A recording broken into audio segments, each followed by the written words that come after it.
Ano nga ba ang latest update po sa bahay ni Beyonce?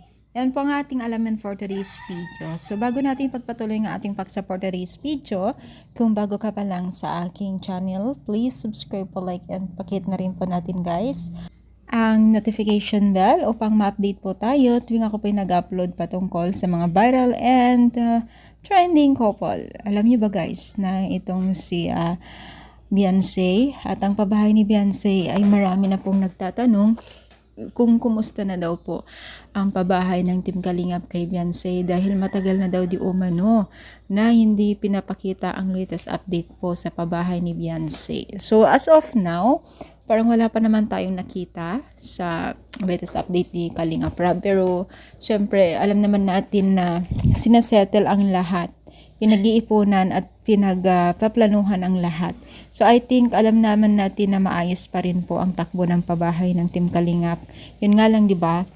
Medyo naudlot lang kumakailan lang kasi mas priority nila yung nangangailangan ng tulong sa nagdaan bagyo, di ba?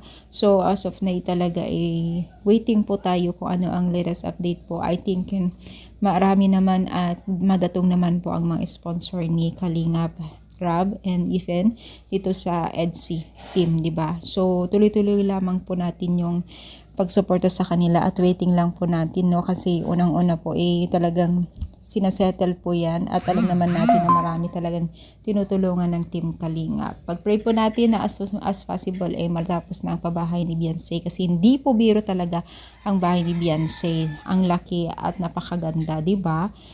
First time ng paggawa ng Kalingap team ng ganun kalaki at kamahal. So, anong masasabi nyo? I-comment down. Palike po ang ating video. Thank you and God bless.